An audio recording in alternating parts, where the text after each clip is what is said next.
questions. Kash, how do you guys respond to the scrimmage Saturday? It sounded like Coach Stoops wasn't super happy with the defense. No, he wasn't. He wasn't very pleased, and he shouldn't have been.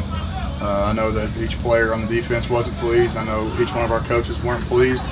Not from the fact that we just looked, absolutely terrible, because that's not the case. It's just the fact that, we set a standard, for ourselves each and every day we come out on this field, and on Saturday we just felt like, overall we didn't meet up to that standard.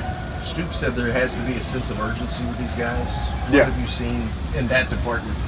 Well, it all falls back to experience, and the experience they have of, what is urgency in a college atmosphere and on the college practice field and in a scrimmage situation. Because, urgency is different when you're on the practice field versus when you're in a scrimmage-like situation.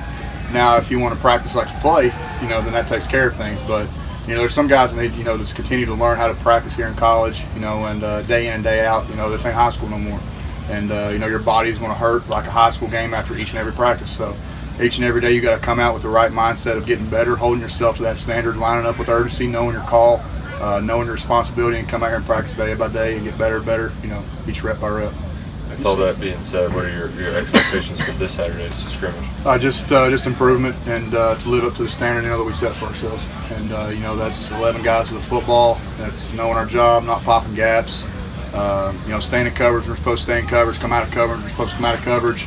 And just being dialed in. Have you seen any young guys start to step up yet? I mean, just all over the board. I really can't single guys out, but just from a young guy group. We know who those guys are, and you can see strides day in and day out. This is what camp's for, and it's like, even though Coach Stoops is disappointed, on Saturday he told us, but it's not August 31st, so we got time. So just continue to bring those guys along, and we'll be fine.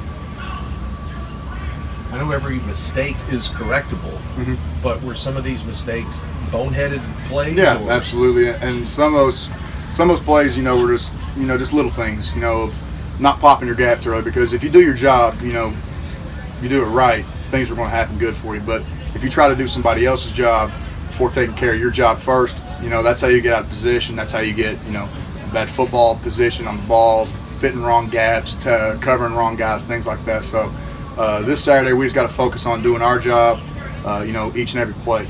A football game's a war with 11 individual battles. Just as long as we win our individual battle, we'll be all right. Who gave your group the most trouble on Saturday? Just the offense in general. I mean, just they could do what they wanted. They can run it or throw it.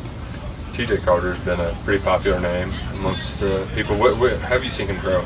Just from me and TJ came in at the same time. I came in the spring a little bit earlier, but just in the same class and everything. But TJ's a worker. And you tell he cares. This will be he's a 4-year starter coming back.